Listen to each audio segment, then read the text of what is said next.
இன்றும் இயேசு நம் குறைவுகளை எல்லாம் தீர்த்து விடும்படி வந்திருக்கிறார். பிரியமானவர்களே, என் பிள்ளைகளின் குறைவுகளை நான் இன்று தீர்ப்பேன் என்று ஆண்டவர் சொல்கிறார்.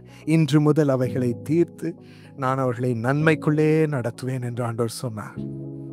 இதை நீங்கள் உங்கள் வாழ்க்கையில் பார்க்க போகிறீர்கள். ஹல்லேலூயா, ஹல்லேலூயா.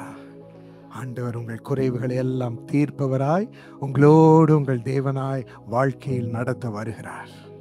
குறைவுகளை தீர்க்கும் தேவன், நிறைவை கொடுக்கும் தேவன் தொடர்ந்து இவைகளை உங்கள் வாழ்க்கையில் செய்ய போகிறார். பிரியமானவர்களே, சங்கீதம் 34:10 நம்ம வாசிக்கிறோம், சிங்க குட்டிகள் தாழ்ச்சி அடைந்து பட்டினியா இருக்கும், கர்த்தரை தேடுகிறவர்களுக்கோ ஒரு நன்மையும் குறைவுபடாது. இதைதான் இயேசு சுவாமி செய்ய போகிறார். உங்களுக்கு தேவனை தேடி வந்திருக்கும் அவருடைய அருமையான பிள்ளைகள் நீங்களே உங்கள் விசுவாசத்தை பார்த்து ஆண்டவர் சந்தோஷப்படுகிறார். பிள்ளைகளை சேர்த்து கொள்ள அவர் மகிழுகிறார். இன்று உங்களுக்கு ஒரு நன்மையும் குறைவுபடாதபடி நடத்த நான் வருகிறேன் என்று ஆண்டவர் சொல்லுகிறார். சங்கீதம் 23:1-6 இதை பார்க்கிறோம். கர்த்தர் என் வாழ்வின் மெய்ப்பராயிருக்கிறார், நான் தாழ்ச்சி அடையேன், ஒரு நன்மையும் என குறைவுபடாது. அவர் என் ஜீவனுள்ள நாளெல்லாம் நன்மையும் கிருபையும் என்னை தொடரும்படி செய்வார். அவரே உங்களுக்கு வந்து நன்மை செய்ய உங்கள் வாழ்க்கையில் வருகிறார். தொடர்ந்து நன்மை செய்து கொண்டே இருக்க போகிறார். பிரியமானவர்களே, உங்கள் குறைவுகளை எல்லாம் ஒன்று பின்னாடி ஒன்று ஆண்டவர் போக்குவதை நீங்கள் பார்க்க போகிறீர்கள். உங்கள் குடும்பத்தின் ஒவ்வொரு குறைகளையும் போக்க போகிறார். நீங்களும் இன்று ஒரு பக்கத்தில் ரட்சிப்பின் அனுபவம் இல்லையே, பாவ பழக்கங்களுக்கு என் குடும்பத்தார் அடிமையாக இருக்கிறார்களே, இன்னொரு பக்கம் கடன் எங்களை வாட்டுகிறது, இன்னொரு பக்கம் பிசினஸ்ல இழப்பை நான் பார்க்கிறேனே, இன்னொரு பக்கம் வேலையில நான் அவமானத்தை சந்திக்கிறேனே, எனக்கு அறிவே இல்லாதபடி தோணுதே, எனக்கு எதுவும் செய்ய அறிவு ஞானம் இல்லாத மாதிரியே, என் பிள்ளைகள் எல்லாம் படிப்புல ஃபெயிலியராக இருக்கிறார்களே, ஒழுக்கத்துல ஃபெயிலியராக இருக்கிறார்களே, ஆண்டவரை தேட மாட்டேங்கிறார்களே, நல்வழியை பின்பற்ற மாட்டேங்கிறாங்களே, என் வீடு கட்டப்படுமோ என்றெல்லாம் இந்த குறைவுகளை உங்கள் வாழ்வில் வைத்து நீங்கள் ஏங்கி வந்திருக்கலாம். பாவம் என்னை பிடித்திருக்கிறது, எனக்கு எப்பொழுது விடுதலை கிடைக்கும் என்று இந்த ஏக்கங்கள், இந்த குறைவுகளை எல்லாம் நீங்கள் வைத்து வந்திருக்கலாம். பிரியமானவர்களே, வாலிபர்கள் நீங்கள் சொல்லலாம், என் வாழ்க்கையில் அன்பே எனக்கு கிடைக்கலையே, என் வாழ்க்கையில சந்தோஷத்தை நான் எப்பொழுது அனுபவிப்பேன், துயரம் தான் இருக்கிறது, மன வருத்தம் தான் என்னை பிடித்திருக்கிறது, என் படிப்புல தோல்வியாக இருக்கிறது, என் காம்படிட்டிவ் எக்ஸாம்ல மீண்டும் தோற்று போகிறேனே, நான் என்ன செய்யறது, எனக்கு அட்மிஷன் கிடைக்க மாட்டேங்குதே, எனக்கு வாழ்க்கையில் முன்னேற தடையா இருக்கிறது என்று வாலிபர்கள் குறைவோடு நீங்க வந்திருக்கலாம். இன்று இந்த குறைவை எல்லாம் போக்கவே உங்களை இந்த ஒவ்வொரு காரியத்திலும் நன்மைக்குள் நடத்தும்படி இயேசு சுவாமி எல்லாவற்றையும் திருப்ப வந்திருக்கிறார். பிரியமானவர்களே, முக்கியமாய் உங்களோடு வாழ, உங்கள் வீட்டில் வசிக்க, உங்கள் வாழ்க்கையில் வசிக்க இயேசு சுவாமி உங்களோடு வருகிறார். ஆம், எல்லாவற்றையும் திருப்புகிறார். உங்கள் வாழ்வின் மெய்ப்பராய் பொறுப்பெடுக்கிறார். உன் ஜீவனுள்ள நாளெல்லாம் நன்மையும் கிருபையும் உன்னை தொடரும். தாழ்ச்சி அடைய மாட்டாய். இயேசு உன்னை பார்த்து கொள்வார். உன் மெய்ப்பராய் உன் வாழ்க்கையை பொறுப்பெடுக்கிறார். இன்று நம் வாழ்க்கையை இந்த மெய்ப்பரிடம் கொடுக்க வந்திருக்கிறோம். நம் பயங்களை இந்த மெய்ப்பரிடம் கொடுக்க வந்திருக்கிறோம். நம்ம ஒவ்வொரு குறைபாடியும் குறித்த கவலைகளை எல்லாம், வருத்தங்களை அது நம்மை அழுத்தி வைத்திருக்கலாம், அசைய முடியாதபடி பயங்காட்டி வைத்திருக்கலாம். அவைகளை எல்லாம் தூக்கி நம் பாரங்களை இயேசுவின் கரத்தில், மெய்ப்பரின் கரத்தில் கொடுக்க வந்திருக்கிறோம். பிரியமானவர்களே, அதை தான் இந்த நேரத்தில் நாம் செய்ய போகிறோம்.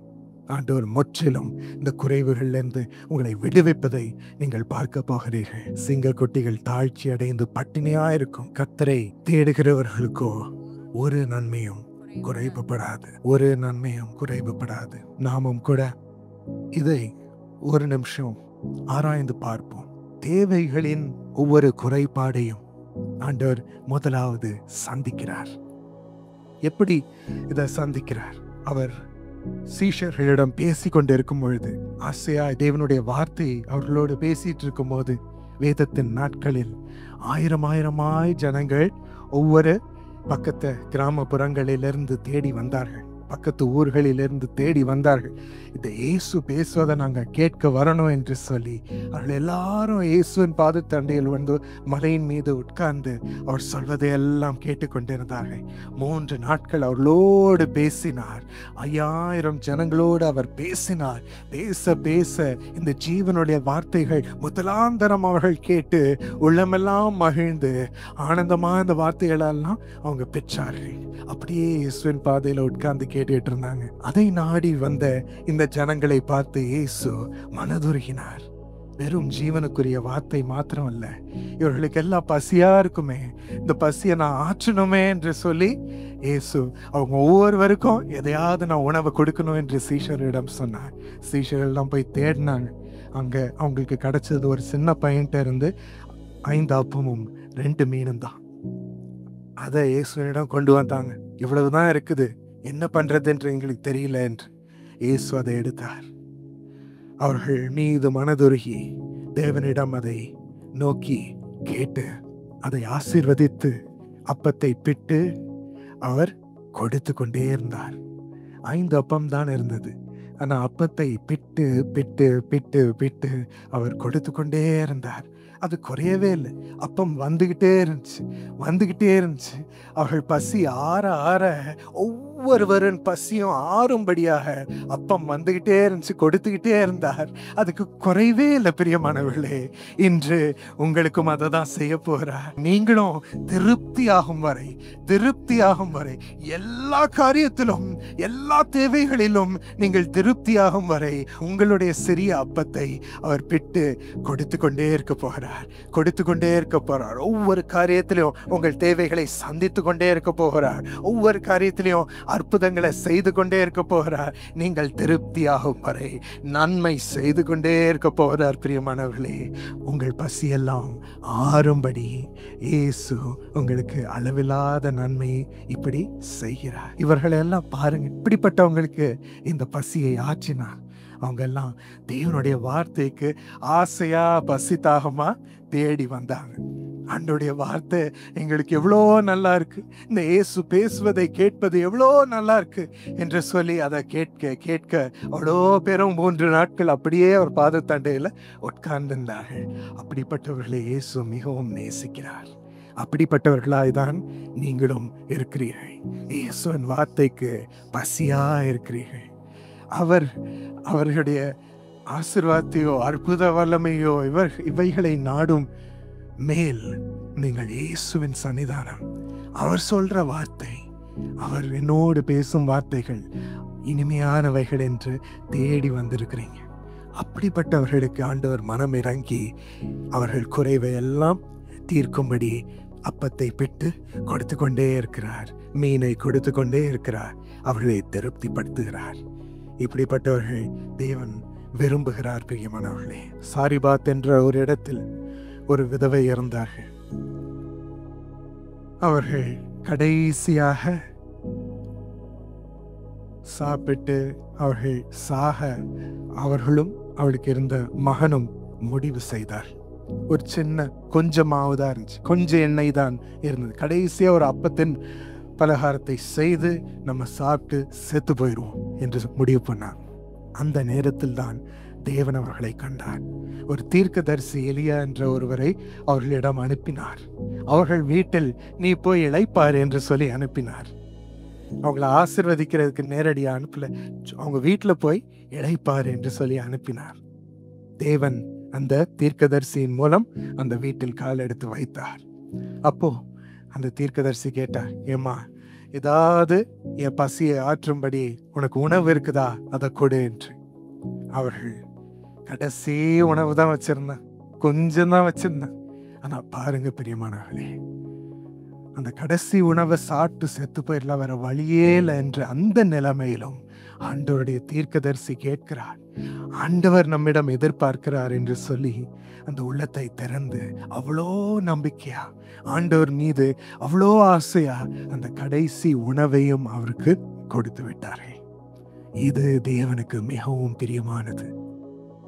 தேவன் அதை பார்த்து மனம் இறங்கினார். அவர்களுக்காக மனம் இறங்கினார். அவர்கள் கொடுத்த அந்த கடைசி உணவு, கடைசி மாவு, அந்த எண்ணெய் அவர்கள் செய்து கொடுத்த பொழுது நம் வேதத்தில் பார்க்கிறோம், அது முடியவே இல்லை என்று.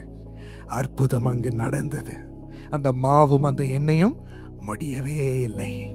தேவனுக்கு கொடுக்கும் ஒவ்வொருவரையும் ஆண்டவர் கனப்படுத்துகிறார்.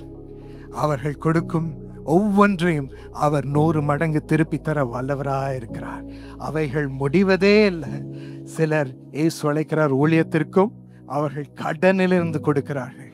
அவர்கள் வீட்டை விற்று அந்த பணத்திலிருந்து, அதுதான் அவர்கள் சொந்தமாக இருக்கும் பணமா இருந்தாலும் அதிலிருந்து ஒரு பாகத்தை கொடுக்கிறார்கள். அவைகளை எல்லாம் ஆண்டவர் ஆசீர்வதித்து உயிர் வாழ செய்து அவள் குடும்பத்திற்கு நன்மைக்கு மேல் நன்மை செய்வதை சாட்சியாக வந்து மீண்டும் அவங்க இயேசு அழைக்கிறார்ல வந்து சொல்றதை நாங்கள் கேட்டிருக்கிறோம். ஆண்டவர் அப்படிப்பட்டவங்களை கனப்படுத்துகிறார். கொடுக்கிறவர்களை ஆண்டவர் அளவில்லாம உயர்த்துகிறார், கனப்படுத்துகிறார்.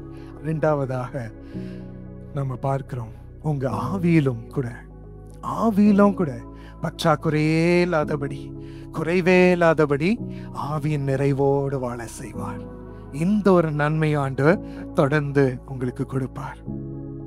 வேதத்துல பார்க்கிறோம், யோனா என்ற ஒரு தீர்க்கதரிசி, அவர் வல்லமையுள்ள காரியங்களை அவரை வைத்து ஆண்டவர் செய்தார். ஒவ்வொரு நகரத்திலும் ஆண்டவர் செய்து வந்தார், பயன்படுத்தி வந்தார். இந்த யோனா என்ற தீர்க்கதரிசியினிடம் ஆண்டவர் சொன்னார், யோனா, நினிவே பட்டணத்திற்கு அடுத்ததாக நீ செல். இந்த பட்டணத்துல நான் உன்னை வைத்து ஒரு குலுக்கலை, அந்த தேசத்தை மறுரூபப்படுத்த நான் விரும்புகிறேன் என்று.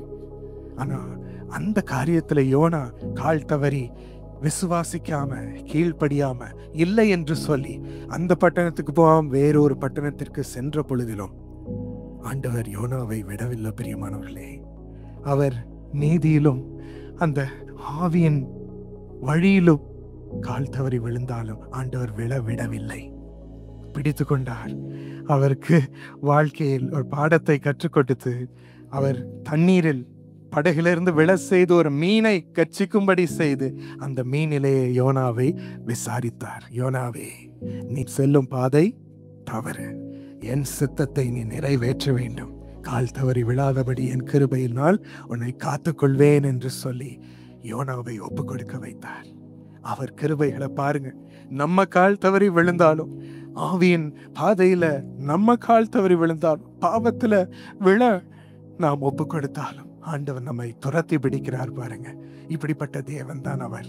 நம்ம ஆத்மா அழிந்து போகக்கூடாது, நம்ம ஆவிக்குரிய வாழ்வு அழிந்து போகக்கூடாது என்று சொல்லி, அதுல குறையே இருக்கக்கூடாது என்று சொல்லி ஆண்டவர் நம்மை தேடி வருகிறார். பிரியமானவர்களே, யோனாவே, நீ எனக்கு சொந்தம், என் தீர்க்கதரிசி, நான் உன்னை விட மாட்டேன் என்று சொல்லி மீண்டும் அவர் வாழ்க்கையின் ஊழிய பாதையில் வைத்து யோனாவை பயன்படுத்தி இந்த முறை நினிவே பட்டணத்திற்கு செல்ல செய்து முழு பட்டணத்தையே ஆண்டவர் ரட்சிப்பிற்கு கொண்டு வரும்படி, எல்லா ஜனங்களையும் ரட்சிப்பிற்கு கொண்டு வரும்படி யோனாவை பயன்படுத்தினார். ஆண்டவர் சொன்ன அழைப்பில் உங்களை தவற விட மாட்டார். பிரியமானவர்களே, அவர் ஆவியிலும் ஒரு குறை இல்லாதபடி, பரிசுத்தத்திலும் ஒரு குறை இல்லாதபடி, ஆவிக்குரிய நடக்கையிலும் ஆவிக்குரிய ஊழியத்திலும் ஒரு குறை வைக்காதபடி நம்மை தொடர்ந்து நடத்துவார். இன்று நீங்கள் சிலர் அதை கேட்கிறீர்கள், ஆண்டவரே, ஆவிக்குரிய ரீதியிலே நான் விழுகிறது போல் இருக்கிறது சுவாமி, என்னை காப்பாற்றும், அதில் என் குறைகளை எல்லாம் பார்க்கிறீர், பாவ பழக்கத்தை பார்க்கிறீர் சுவாமி, என்னை காப்பாற்றும் அப்பா, என்னை தவறி விழாதபடி செய்கின்ற ஆண்டவர் இன்று அதிலும் உனக்கு தொடர்ந்து ஆவிக்குரிய நன்மை செய்வேன், உன் குறைவுகளை எல்லாம் நான் நீக்கி போடுவேன், உன்னை பரிசுத்தப்படுத்துவேன், உன்னை என் அழைப்பில் காத்துக்கொள்வேன், அதில் நான் உன்னை அழைத்த நோக்கத்தை நிறைவேற்றுவேன் என்று ஆண்டவர் சொல்லுகிறார். நம்மை விட மாட்டார். குறைவுகளை எல்லாம் எடுத்து போட உண்மையோடவராக இருக்கிறார். பிரியமானவர்களே, மூன்றாவதாக அவர் சந்தோஷம், சமாதானம் நமக்குள் குறையாதபடி நிறைவாய் நிரப்ப போகிறார். எப்படி இயேசு இப்படி குறையில்லாம நம்மை நடத்துகிறார் என்று 2 கொரிந்தியர் 8:9 நாம் வாசிக்கிறோம். நம்முடைய கர்த்தராகிய இயேசு கிறிஸ்துவின் கிருபையை அறிந்திருக்கிறீர்களே. அவர் ஐஸ்வர்யம் உள்ளவராயிருந்தும் நீங்கள் அவருடைய தரித்திரத்தினாலே ஐஸ்வர்யவான்கள் ஆகும்படிக்கு உங்கள் நிமித்தம் தரித்திரரானாரே. அவர் ஐஸ்வர்யமுள்ளவராயிருந்தும் நம்முடைய தரித்திரத்தினாலே ஆண்டவர் இயேசு நம்மை ஐஸ்வர்யவான்களாக்கும்படிக்கு அவர் நம் நிமித்தம் தரித்திரரானார் என்று பாருங்க. ஐஸ்வர்யவானாய் பரலோகத்தில் இருந்தவர் ஆண்டவர் இந்த உலகத்தில் வெறுமையாக தரித்திர கோலம் எடுத்து ஒரு ஆட்டு மந்தையில அவர் பிறந்தார். ஏழ்மைய நிலைமையில் அவர் பிறந்தார். தரித்திரத்தின் வழியாக அவர் கடந்து செல்லும்படி, நம் தரித்திரத்தை அறிந்து அவைகளை எல்லாம் போக்கும்படி, நம்மை ஐஸ்வர்யவான்களாக்கும்படி, அவர் பிள்ளைகளாய் நம்மை வைத்து ஐஸ்வர்யவான்களாய் நம்மை வாழ செய்யும்படி தரித்திரரானார்.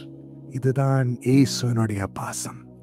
அந்த வழியிலே நமக்காக சென்றார். பிரியமானவர்களே, அவர் அறிந்திருக்கிறார் தரித்திரத்தின் வழி, குறைவின் வழி, இல்லாமையின் வழி, இவைகளையெல்லாம் அறிந்திருக்கிறார். நமக்காக அவர் இந்த கோலம் எடுத்து அவைகளெல்லாம் போக்கும்படி சிலுவையில் தன் வாழ்க்கையும் தன் ஜீவனையும் தியாகம் செய்து இரத்தத்தை சிந்தி நம்மை பிள்ளைகளாய் எடுத்து அவருடைய ஐஸ்வர்யத்தில் பங்கு கொள்ளும்படி நம்மை சேர்த்து கொண்டார். நிச்சயமாய் ஆண்டோடைய ஐஸ்வர்யத்தில் நீங்களும் ஒரு பங்கு கொண்டிருக்கிறீர்கள். இனி அவர் நன்மைகளை உங்க வாழ்க்கையில காண்பீர்கள். இயேசு இதை செய்ததினால் நமக்கு ஐஸ்வர்யத்திற்கு ஒரு வழி உண்டு. பிரியமானவர்களே, நம்ம இருதயத்தை இந்த தேவைகள் குறைவுகள் நொறுக்காதபடி எப்படி நம்ம இருதயத்தை வச்சுக்கணும்ட்டு 3 காரியங்களை வெகு சீக்கிரமா நான் சொல்லி முடிக்க போறேன். இவைகளை நினைவில் நீங்கள் எப்பொழுதும் வைத்துக் கொள்ளுங்க. 1, எப்பொழுதும் ஆண்டவர் எனக்கு கொடுப்பார் என்று சொல்லி உங்க இருதயத்தினிடம் பேசி எழுதி வைத்துக்கோங்க. இருதயத்திலே எழுதி வச்சுக்கோங்க. என் மனமே, எப்பொழுதும் ஆண்டவர் உனக்கு கொடுப்பார், அவர் ஐஸ்வர்யத்திலிருந்து உனக்கு கொடுப்பார் என்று நீங்க பிலிப்பியர் 4:19 எப்பொழுதும் சொல்லுங்க. என் தேவன் தம்முடைய ஐஸ்வர்யத்தின்படி உங்கள் குறைவுகளை எல்லாம் கிறிஸ்து இயேசுக்குள் மகிமையிலே நிறைவாக்குவார். என் தேவன் தம்முடைய ஐஸ்வர்யத்தின்படி என்னுடைய குறைவுகளை எல்லாம் அவர் கிறிஸ்து இயேசுவின் மகிமையிலே நிறைவாக்குவார். கிறிஸ்து இயேசுக்குள் மகிமையிலே நிறைவாக்குவார். இதை எப்பொழுதும் சொல்லிக்கொண்டே இரு. என் தேவைகளை எல்லாம் அவர் ஐஸ்வர்யத்தின்படி நிறைவாக்குவார், நிறைவாக்குவார், நிறைவாக்குவார். கவலைப்படாத மனமே, ஸ்திரமாயிரு, அவர் உனக்கு கொடுப்பார் என்று எப்பொழுது ஆண்டவரை நோக்கி பார்த்து விசுவாசமாவே உங்க வாழ்க்கைய நடத்துங்க. ஆண்டவர் அந்த விசுவாசத்தை எப்பொழுதும் கனப்படுத்துவார். ஒரு மகிழ்ச்சிக்குரிய இருதயமா, எப்பொழுதும் ஆண்டவரே நோக்கி பார்க்கும் இருதயமா உங்களுக்குள் இருக்கும். என்னுடைய தாத்தா, அதாவது அம்மாவனுடைய அப்பாவும் எப்பவும் சொல்லுவாங்க, அவங்களுக்கு ஒரு பெரிய அம்மா அப்பாவினுடைய திருமணத்தை ஏற்பாடு பண்ண வேண்டியதா இருந்துச்சு. அப்போ அவங்க உறவினர்லாம் வந்து சொன்னாங்க, எப்படி தங்கசாமி இந்த கல்யாணத்தை நடத்தி வைக்க போற? தினகரன் குடும்பத்தார் எல்லாருக்கும் தெரியும், ஆயிரமா ஜனங்கள் வருவாங்க, எப்படி இந்த கல்யாண தேவைகளை சந்திக்க போற, எப்படி எல்லாருக்கும் சாப்பாடு போட போற, பார்ப்போம், நாங்களும் பார்க்குறோம் என்று அவங்க சொன்னாங்க. கேலியா சொன்னாங்க. எங்க தாத்தா எப்பவும் சொல்வது போல அவங்க சொன்னாங்க, கர்த்தர் யாவையும் எனக்கு செய்து முடிப்பார், கர்த்தர் யாவையும் எனக்கு செய்து முடிப்பார். நான் இந்த பாரத்தை எடுத்துக்கொள்ள போவதில்லை, நான் இந்த கவலையை வச்சுக்கிட்டு வருத்தப்பட போவதில்லை, ஏங்க போவதில்லை. விசுவாசம், கர்த்தர் எனக்காக யாவையும் செய்து முடிப்பார். தேவன் தம்முடைய ஐஸ்வர்யத்தின்படி என் குறைவுகளை எல்லாம் கிறிஸ்து இயேசுக்குள் மகிமையிலே நிறைவாக்குவார். அதை நான் மறக்க மாட்டேன். எப்பொழுதும் ஆண்டவரையே நோக்கி பார்ப்பேன். ஆண்டவரும் அந்த கல்யாணத்தை பிரம்மாண்டமாக நடக்க செய்து, திருமணத்தை ஆசீர்வதித்து, அவர்கள் பிள்ளைகளை எல்லாம் ஆசீர்வதித்து, ஒவ்வொருவரையும் நல்லபடியான இடங்களில் இன்று வைத்து வாழ்க்கையை நடத்த ஆசீர்வதித்திருக்கிறார். வம்சத்தையே ஆசீர்வதித்திருக்கிறார். அப்படிப்பட்ட இருதயத்தை ஆண்டவர் கனப்படுத்துகிறார். குடும்பத்தை கட்டுகிறார். அவர்கள் நம்பிக்கையை வீணடைய செய்ய விட மாட்டார். 2வதாக பிரியமானவர்களே, நீங்க எப்பொழுதும் சொல்லுங்க, ஆண்டவரே என்னென்ன எனக்கு தேவையோ அதையே நீ தாருமப்பா என்று. நீதிமொழிகள் 30:8-9 வாசிக்க நாம் கேட்போம். நீதிமொழிகள் 30:8-9. மாயையும் பொய் வசனிப்பையும் எனக்கு தூரப்படுத்தும். தரித்திரத்தையும் ஐஸ்வர்யத்தையும் எனக்கு கொடாதிருப்பீராக. நான் பரிபூரணம் அடைகிறதினால் மறுதலித்து கர்த்தர் யார் என்று சொல்லாதபடிக்கும், தரித்திரப்படுகிறதினால் திருடி என் தேவனுடைய நாமத்தை வீணிலே வழங்காதபடிக்கும் என் படியை எனக்கு அளந்து என்னை போஷித்தருளும். ஐஸ்வர்யமும் தரித்திரத்தையும் எனக்கு கொடாதிருப்பீராக என்று இந்த வசனத்தை எழுதுகிறவர் சொல்லுகிறார். என்ன ஆச்சரியமா இருக்கு பாருங்க. ஐஸ்வர்யம் கூட எனக்கு கொடாதிருப்பீராக என்று சொல்லுகிறார். ஏன்னா பரிபூர்ணம் அடைகிறதுனால் உம்மை மறுதலித்து கர்த்தர் யார் என்று நான் சொல்ற மாதிரி இருதயம் ஆயிடக்கூடாது சுவாமி. அந்த ஐஸ்வர்யத்தை நாம் பார்த்துட்டு உம்மை மறந்து போயிடக்கூடாது, உம்மை நான் மறுதலித்து விடக்கூடாது சுவாமி. அப்படி ரொம்ப ஐஸ்வர்யம்லாம் எனக்கு பெருசா தேவையில்லை, நீர் தான் எனக்கு தேவை, போதுமானதை எனக்கு தாரோப்பா என்று சொல்லும்படி உங்க இருதயத்தை நீங்க ட்ரெயின் பண்ணுங்க என்று சொல்லுகிறார். அதே நேரத்துல தரித்திரப்படுகிறதுனால் நான் திருடி தேவனுடைய நாமத்தை வீணிலே நான் வழங்காதபடிக்கும் என் படியை எனக்கு அளந்து என்னை போஷித்தருளும் சுவாமி. தரித்திரத்தினால் நான் வீண் செயல்களை நான் போய் செஞ்சிடக்கூடாது, உம் நாமத்திற்கு வெட்கத்தை நான் கொண்டு வந்துடக்கூடாது சுவாமி. போதுமான நிலைமையில் எப்பொழுதும் நீர் என்ன நியமித்து வைத்திருக்கிறீரோ அதையே தாரும், அதையே தாரும். கர்த்தருக்கு சித்தம் நடக்கட்டும், கர்த்தர் எனக்கு கொடுப்பதை கொடுக்கட்டும் என்று சொல்லி அவரை நம்பி இருக்கும் ஒரு பேச்சு நமக்கு போதும். கர்த்தர் இருந்தால் போதும், சகலவித தேவையான ஐஸ்வர்யம் அவர் நமக்கு கொடுப்பார். பிரியமானவர்களே, நம் ஆத்துமா கெட்டு போகாதபடி நம்மை காத்துக்கொள்வார். ஐஸ்வர்யத்தை பார்த்தோ தரித்திரத்தில் நாம் வருந்தியோ நம் இருதயம் ஆத்துமா கெட்டு போகாதபடி காத்துக்கொள்வார். கடைசியாக அந்த 5000 பேர் எப்படி இயேசுவின் வார்த்தைக்கு ஒவ்வொரு நாளிலும் ஏங்கி, மரியாள் எப்படி இயேசுவின் வார்த்தைக்கு ஏங்கி இயேசுவின் பாதத்தண்டையில் ஒவ்வொரு நாளையும் உட்கார்ந்தார்களோ, அந்த விருப்பமுள்ள ஆண்டவருக்கு பிரியமுள்ள செயலை எப்பொழுதும் நாம் செய்வோம். அவர் பாதையிலே முதலாவது எல்லா உலகத்தின் பொக்கிஷங்களுக்கு மேலும் அவர் வார்த்தையை கேட்கும் அந்த பொக்கிஷத்தை நாம் நாடுவோம்.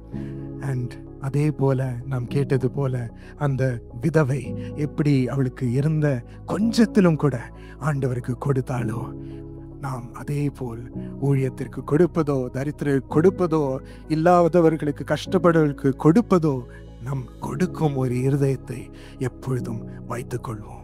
இவைகளை ஆண்டவர் கனம் பண்ணி, உங்களுக்கு குறையில்லாதபடி நான் உனக்கு நன்மையை திருப்பி தருவேன் என்று ஆண்டவர் சொல்லுகிறார். இந்த பழக்கங்கள் எப்பொழுதும் நம் இருதயத்திற்கு சொல்லி கொடுத்து நடத்துவோம். ஆண்டவர் நம்மை கனப்படுத்துவார். எங்க பாட்டிமா எப்பவும் சொல்லுவாங்க, தாத்தா வீட்டுக்கு ஊழியம் முடிச்சுட்டு வரும்போது அவங்களுக்கு தெரியும் பர்ஸு காலியாக தான் இருக்கும், ஊழியர்களுக்கு கொடுத்துருவாங்க, ஏழை ஜனங்கள் அவங்க வருத்தத்தோடு வரும்பொழுது கொடுத்துருவாங்க, இப்படி எல்லாருக்கும் கொடுத்துட்டு வந்துடுவாங்க. வீட்டு செலவு கூட செல்லணும், காசு இருக்காது. அப்படி கொடுக்கும் குணம் என் தந்தையை பற்றியும் நீங்கள் அறிந்திருக்கிறீர்கள். ஏழை ஜனங்களுக்கு, இன்னும் ஆண்டவருடைய ஊழியர்களுக்கு, இன்னும் ஆலயங்களை கட்டுவதற்கு, இன்னும் சொந்த வாழ்க்கையிலும் அவர்கள் ஒவ்வொருவருக்கும் உதவி செய்யும்படி அவர்கள் எப்பொழுதும் கொடுக்கிறவர்களாக இருப்பதையெல்லாம் நாங்களும் கற்றுக்கொண்டிருக்கிறோம். ஒரு முன்மாதிரியாக அவர்கள் இருந்திருக்கிறார்கள். நாங்களும் அந்த வழிகளை கடைபிடித்து வருகிறோம். இப்படி கொடுக்கும் இருதயத்தை ஆண்டவர் கனப்படுத்துகிறார், விரும்புகிறார், நேசிக்கிறார். அவர்களுக்கு ஒரு குறையும் வராது, ஒரு இழப்பும் வராது. நம்ம கொடுக்கிறதுனால 100 மடங்கு பெருகுவோமே தவிர ஒரு பைசா கூட நம்ம அழியாதபடியோ குறையாதபடியோ ஆண்டவர் நம்மை அருமையாய் நடத்துவார். ஸோ இன்றும் நாம் இந்த குறைவில் நம்மை நிறைவை கொடுக்கும் தேவன், நன்மை கொடுக்கும் தேவனை கண்டிருக்கிறோம். நம் வாழ்க்கையில் அவரை சுமந்து செல்ல போகிறோம். அந்த நம்பிக்கை எத்தனை பேருக்கு இருக்குது? ஹல்லேலூயா. இந்த நேரத்தில் கடைசியா அவரிடம் நோக்கி பார்த்து என்னோடு வாரம் என்று நம்ம சொல்ல போறோம் ஃப்ரெண்ட்ஸ். லூக்கா 22:35 ஆண்டவர் கேட்டது கடைசியாக உங்களுக்கு சொல்லட்டும். அவருடைய சீஷர்களிடம் கேட்டார். அவர் சீஷர்களை நோக்கி, நான் உங்களை பணப்பையும் சாமான் பையும் பாதரட்சைகளும் இல்லாமல் அனுப்பின போது ஏதாகிலும் உங்களுக்கு குறைவாயிருந்ததா என்றார். அவர்கள் ஒன்றும் குறைவாய் இருந்ததே இல்லை சுவாமி என்றார்கள். ஒன்றும் குறைவாய் இருந்ததே இல்லை. எங்களை அப்படி நீர் நடத்தவே மாட்டீர் சுவாமி. ஒன்றும் எங்களுக்கு குறையில. வெறுமையா நாங்க போன சமயத்திலோ எல்லாவற்றையும் நீர் எங்களுக்கு பராமரித்து கொடுத்ததை நாங்கள் எங்கள் வாழ்க்கை பயணத்துல பார்த்திருக்கிறோம் என்று சாட்சி சொன்னார்கள். உங்களையும் அப்படி சாட்சி சொல்ல வைப்பார். உங்களையும் அப்படி குறைவில்லாமல் நடத்துவார். அவரிடம் நாம் நோக்கி பார்த்து இந்த குறைவில் நம்மோடு நின்று நிறைவின் வழியில் நடத்தும் தேவனை கனப்படுத்துவோமா? அவரை நோக்கி பார்ப்போமா? அவர் எனக்கு வேண்டும், நீர் எனக்கு வேண்டும் என்று சொல்வோமா? ஆண்டவரே, எல்லாம் கொடுக்கும் தேவனாய் நீர் இருக்கிறீரப்பா. எனக்கு ஒன்றும் குறையில்லை. நன்றி அப்பா. ஒவ்வொரு இருதயத்தையும் ஆண்டவர் இப்பொழுது அவர் ஒளியினால் நிரப்புகிறார். பழையவைகள் மறைந்து போகிறது. அந்த பாவ பழக்கங்களை தேடி பாருங்க. ஆசை இல்லாமல் நீங்கி போகிறது பிரியமானவர்களே, நீங்கி போகிறது. ஆண்டவருக்கு ஸ்தோத்திரம் பண்ணுங்க. ஆண்டவர் அந்த ரூபத்தை மாற்றி இருக்கிறார். பழைய வெட்கத்தின் வழியை மாற்றி போட்டு இருக்கிறார். பழைய பெயர் சொல்லி நகைக்கிறவர்கள் முன் அந்த பெயரை மாற்றி போடுகிறார். ஆண்டவர் புதிதாய் உங்கள் வழிகளை, புதிதாய் உங்கள் இருதயத்தை, புதிதாய் உங்கள் எண்ணத்தை எல்லாம் மாற்றுவதற்கு பரிசுத்த ஆவியானவர் இறங்குவதற்கு நன்றி செலுத்துங்க. இறங்கி கொண்டிருக்கிறார். ஒவ்வொரு இடத்திலும் இடம் பெறுகிறார். சந்தோஷம், சமாதானம் இனி உங்களுக்கு கொடுக்கும் மிகப்பெரிய பொக்கிஷங்களாய் இறங்குகிறது. சமாதானம் வீட்டில் நிலவுவதாக, குடும்பத்தில் நிலவுவதாக. ஆண்டவரே, எங்கள் வாழ்க்கையின் ஒவ்வொரு பாகத்திலும் நீர் வைப்பீராக. சமாதானத்தின் வழிகள் எல்லாம் புதிதாகிறதே சுவாமி. உமக்குள் ஆர்ப்பரிக்கிறேன், உமக்குள் சந்தோஷம் அடைகிறேன் அப்பா. என் மனதை தலைகீழாய் மாற்றுகிறீரே. உமக்குள் குதிக்கிறேன், உமக்குள் ஆடுகிறேன், உமக்குள் பாடுகிறேன் சுவாமி. அருமையான எதிர்காலம் இயேசு தருவார். ஜெயம் கொள்வேன். இனி என் பாதையில் ஆண்டவர் செம்மையாய் நடத்துவதை, புல்லுள்ள இடங்களில் நடத்துவதை, நன்மை கிருபையினை தொடருவதை நான் பார்ப்பேன். ஆத்துமாவையும் தேற்றி அவர் நடத்துவதை நான் பார்ப்பேன்.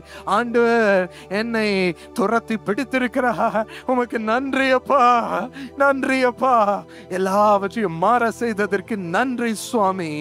ஆவியானவர் முழுமையை பெற்றுக்கொள்ளுங்க. இப்பொழுது ஆவியானவரின் வல்லமையும் உங்கள் மீது இறங்குகிறது. ஆசீர்வாதமாய் உங்களை வைக்கும்படி உங்களை தேர்ந்தெடுத்திருக்கிறார். இனி பங்காளராய் ஆசீர்வாதமாய் எத்தனையோ பேருக்கு இருக்க போகிறீர்கள். அதற்கு உங்களுக்கு எல்லா தேவைகளையும் ஆண்டவர் சந்திக்கிறார். இனி நீங்கள் உங்கள் ஊழிய வழியில் ஆசீர்வாதமாய் இருக்க போகிறீர்கள். பிறருக்கு செபிக்கும் வல்லமை இறங்குகிறது. அற்புத வல்லமை இறங்குகிறது. பிறருக்கு உதவி செய்யும் வல்லமை இறங்குகிறது. பிறருக்கு ஆண்டவருடைய சந்தோஷத்தையும் அன்பையும் ஊட்டி கொடுக்கும் அந்த பெரிய வல்லமை இறங்குகிறது. ஆண்டவருக்கு சாட்சியாய் நிற்கும் வார்த்தையாய் உங்களை வைக்கிறார். எஸ், ஆண்டவர் உங்களை பயன்படுத்தும் வல்லமை இறங்குகிறதற்கு நன்றி செலுத்துங்க பிரியமானவர்களே. உங்கள் குறைவுகளை மாத்திரம் போக்குவதல்ல, அடுத்த ரீதியில் ஆண்டவர் உங்களை ஆசீர்வாதமாய் வைக்கிறார். Thank you Jesus. ஆவியானவருடைய வல்லமை என் மீது இறங்கி இருக்கிறதற்கு நன்றி அப்பா. தீர்க்க தரிசன வல்லமை ஒவ்வொரு இருதயத்திலும் இறங்குவதற்கு நன்றி. ஆண்டவர் காட்டுவதை, பேசுவதை கேட்கும், அவரோடு நடக்கும் கிருபை இறங்குகிறது. ஆண்டவரோடு ஒட்டி கொள்ளும் கிருபை. ஊழிய அழைப்பை எத்தனையோ பேருக்கு கொடுக்கிறார். பெற்றுக்கொள்ளுங்க. அவரோடு நடக்க பின்பற்றி கொள்ளுங்க. Thank you Lord. என்னை தேர்ந்தெடுப்பதற்கு நன்றி அப்பா. இளம் வாலிபர்களை அழைப்பதற்கு நன்றி. வல்லமையாய் பயன்படுத்த போவதற்கு நன்றி சுவாமி. இவர்களை 100 மடங்கு ஆசீர்வாதமாய் இந்த உலகத்திற்கு வையும் அப்பா. அப்படி அவர்கள் வாழ்க்கையை கட்டுவதற்கு ஸ்தோத்திரம், ஸ்தோத்திரம்.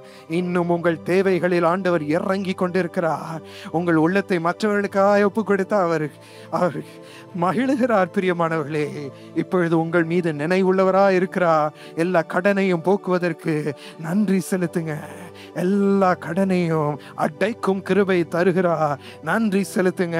படிப்பதற்கு அறிவும் வேலை செய்வதற்கு எல்லா ஞானமும் திறமையும் கொடுக்கிறார். ஆண்டவருக்கு நன்றி செலுத்துங்க.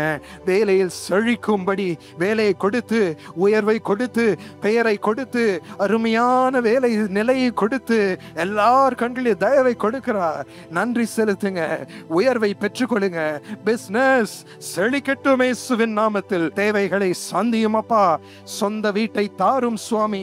அவள் கட்டும்படி கிருபை தாரும். வெகு சீக்கிரமாய் அதில் வாழும்படி ஆசீர்வதியும். இப்பொழுது அவர்கள் கருவெல்லாம் திறக்கட்டும் சுவாமி. ஆண்டவரே, முடியாது என்று சொன்ன அதே வார்த்தை முடியும். குழந்தையை இப்பொழுது உருவாக்கி இருக்கிறது. ஆண்டவர் தான் அதை செய்திருக்கிறார் என்று டாக்டர் சொல்லட்டும் சுவாமி. அற்புதம் இறங்கட்டும். இப்பொழுது குழந்தை வைக்கிறேன் இயேசுவின் நாமத்தில். இப்பொழுது ராஜா திருமணமாகுவதாக, அதற்கு வாசல் திறப்பதாக. என்ன வயதானாலும் சரி, இப்பொழுது திருமணத்திற்கு வாசல் திறக்கட்டும் சுவாமி. புது வாழ்வு மலரட்டும். ஏற்ற துணை தேடி போக வேண்டிய அவசியம் இல்ல. இனி தேடிக்கொண்டே இருப்பதற்கு அவசியம் இல்லை. ஏற்ற துணை அவளோடு இணைத்து வையும் அப்பா. நன்மைக்கு மேல் நன்மை இறங்குகிறது. குடும்பம் எல்லாம் உமோடு வாழட்டும்.